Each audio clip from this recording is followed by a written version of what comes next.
నమస్తే ప్రేమైన మిత్రులారా, ఈరోజు పార్లమెంటులో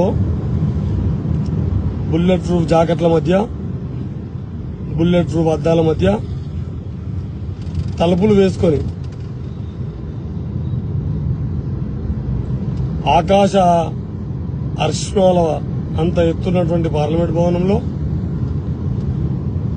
ఈ దేశ పాలకులు వృద్ధ జంబుకాలు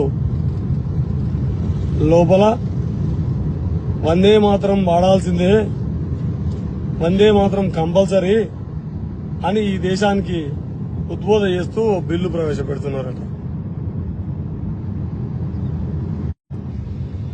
యువతరానికి సంబంధించి ఒక తీవ్రమైనటువంటి నిరసనని, నీట్ పరీక్షను,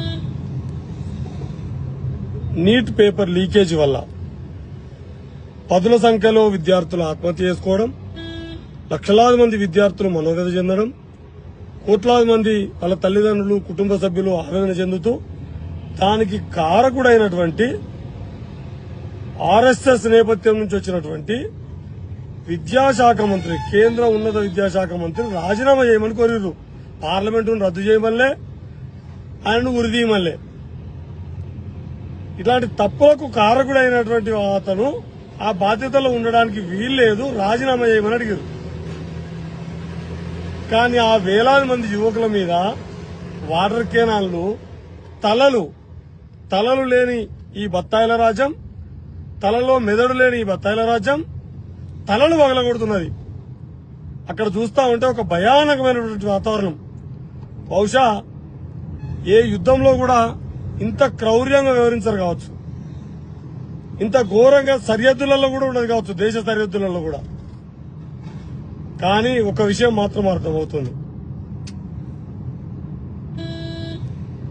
మీ ఆధిపత్యానికి, అహంకారానికి, మీరు చేస్తున్నటువంటి అకృత్యాలకు ఓపిక నశించిన యువతరం ఇంకా జీవోత్సవాలుగా ఉండడానికి సిద్ధంగా లేదని, తెగో ద్వారా ఎంతటి పోరాటాలకైనా సిద్ధపడుతుందనే విషయం మాత్రం తెలుస్తుంది.